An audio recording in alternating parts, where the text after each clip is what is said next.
And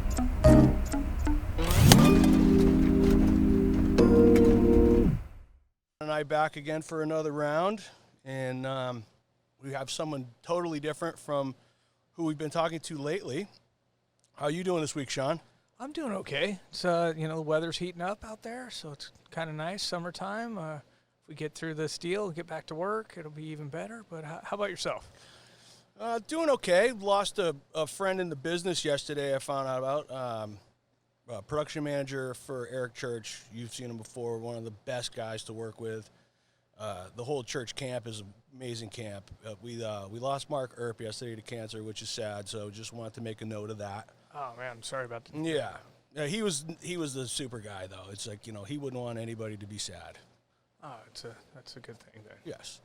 But knowing him, he wanted to get out of all this since he can't tour anymore. Right. Because we're just not built to stay home like this. No, this is starting to get a little crazy here. Nope.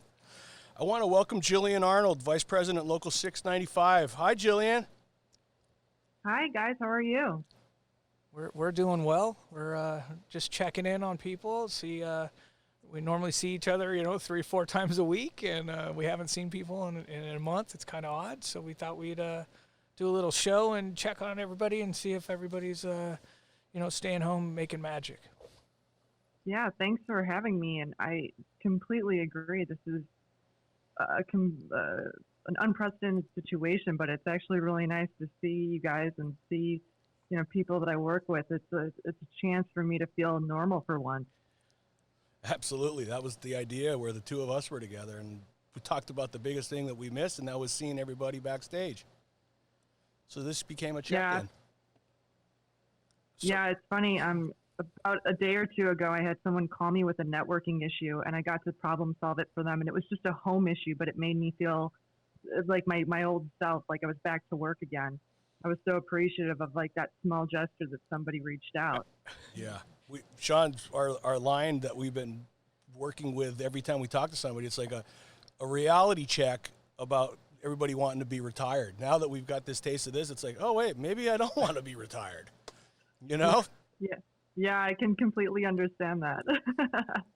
As someone who's considered a workaholic, and I have been, probably since the age where a very, very young age, I'm not going to actually say because I don't want my mom to go to jail for putting me to work so early.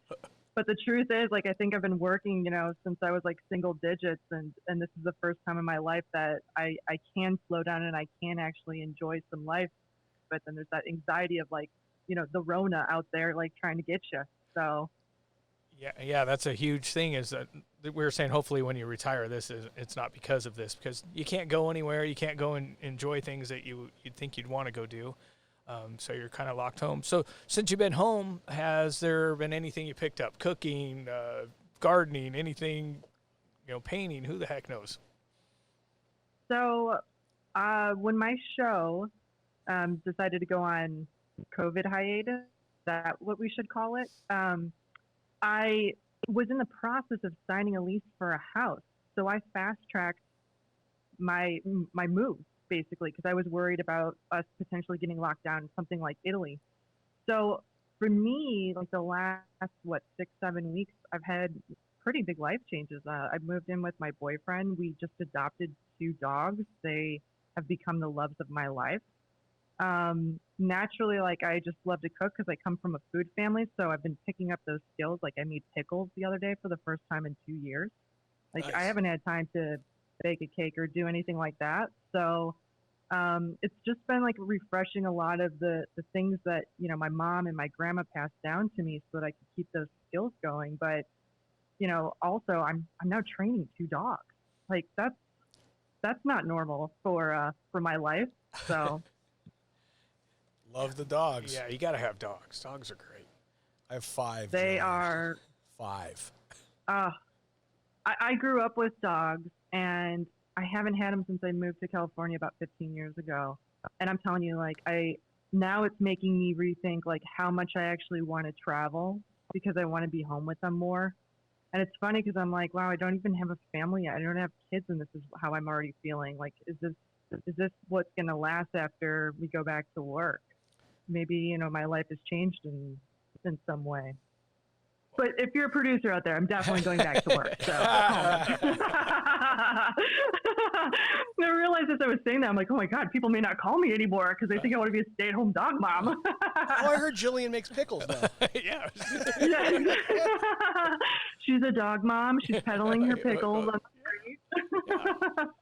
So on your So- on the work side of this, what are you looking? What show do you think you're coming back to first? And what are you seeing? Put your 695 hat on there for a second. And what changes are you thinking coming down the road as far as Sure. safety and stuff? I was on a show for Disney Plus. It hasn't been released yet. I'm not sure if we should say it if it hasn't been released. Oh, stay safe then. Yeah. Okay. There was a Okay. show. There was a show. Well, now that I think about it, they were kind of secretive, but Yeah. Right. there's a show at Radford by Disney Plus. Okay. Okay. That's enough. We had shot a couple of episodes and then we went on, I guess, this hiatus. When I go back, we're supposed to have 9 days. So I said to the producer recently, knowing I had the 9 days was actually keeping me very hopeful. Because then I knew I was coming back to at least 9 days worth of work and rentals. But after that, everything that I've had from April, May, June, July have all cleared.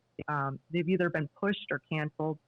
And so I'm looking at my next scheduled show to be the DNC for The Daily Show. And that's supposed to butt up against the RNC and then MTV's VMAs. Oh, wow. So there was a moment where, as someone who kind of helps schedule Recordist, I've got a fair amount of Recordists that I put into slots because of certain technology I work with called chronology. I was starting to get very anxious about how to schedule all this stuff, and it just got to the point where I realized, like, we still don't know what's going on, and we don't know really when things are going to happen. And so until that day comes where everything is lifted and we know that we're going back to work, I'm not going to be anxious about scheduling.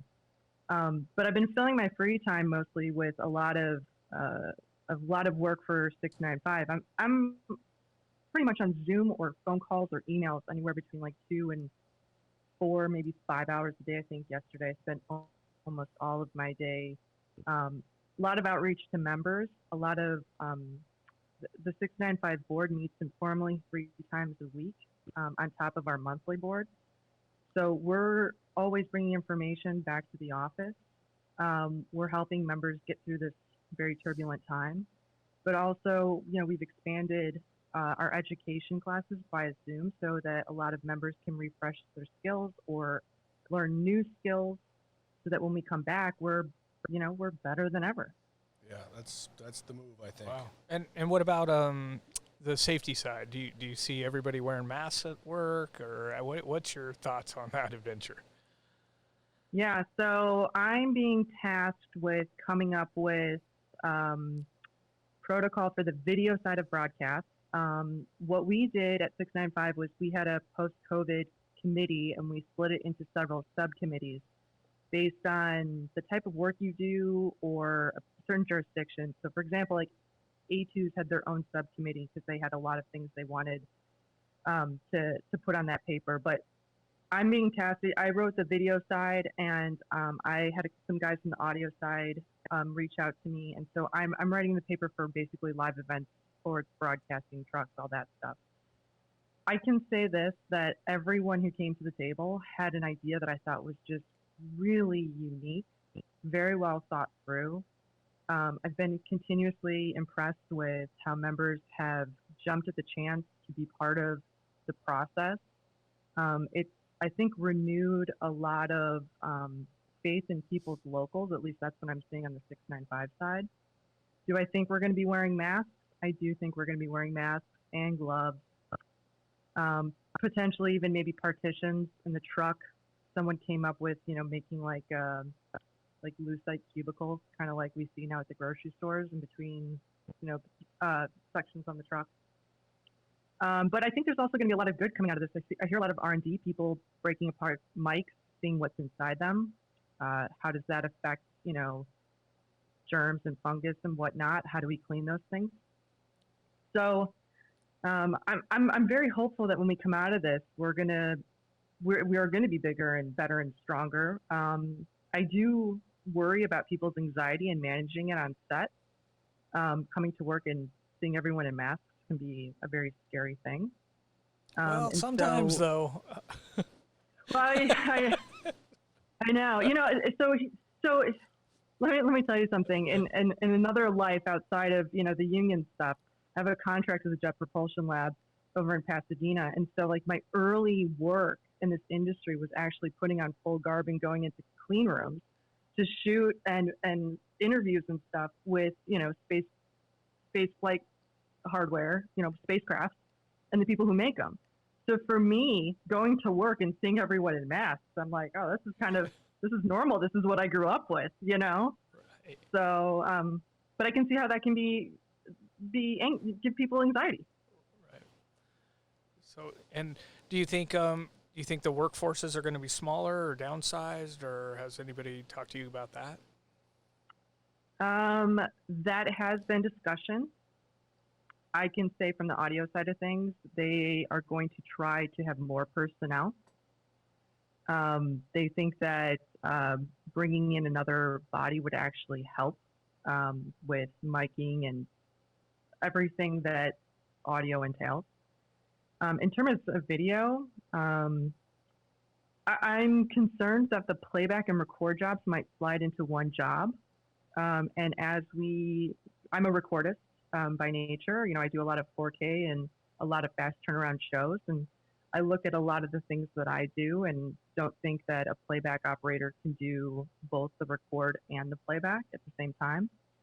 But I think it's just going to be a matter of those two people either being comfortable being closer to each other, or they're just going to have to rent extra gelcos for personnel so that we make sure that we have all the staff that we need. The thing is, I think we can all agree on the fact that, you know, crews are really cut down to the minimum that we need. We've already seen those staffing cuts, and so to further cut, I think would be very detrimental to any productions, any production trying to get off the ground. Right, it's true. Yeah, well, that's a good thing. And then we got one last question we always try to end with. What are you looking forward to coming back? And you know, what things are out there? Is there a restaurant, or you want to take the dogs to the park because you can't even go to a park anymore? I mean, what are you looking forward to once everybody gets back to normal here? I miss going to restaurants, but you know, I also miss. I do a lot of traveling for work, and I miss, you know, when we would get those gigs in New York at Radio City, and you'd go have like an awesome lunch, and then come back to work and grind at it again. I miss that. I miss the people that I work with, and I miss the challenges of the gear. Like, you know, I've been working on a lot of podcast work myself here. My boyfriend's a political writer. We've been doing podcasts out of the house. We've, you know, pitched a couple of clients to be like record hub here. But and even though I'm enjoying it and I get to see what I can do with all the gear that I have, I miss the heat of the moment. You know, the life or death that we have in live events, Right. and doing it with people that we trust and, you know, that we love, you know.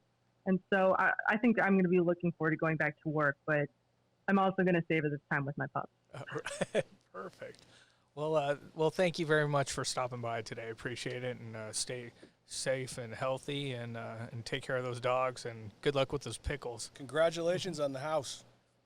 Thank you so much. I appreciate it. And thanks for having me on, guys. This has been a lot of fun. So We look forward to seeing you backstage. Yeah, absolutely. All right. Bye, Jillian. Bye. She's great. That's a different, you know, perspective for sure with bodies and having more I staff. can't hear anyone anymore. I want to say hi. Right.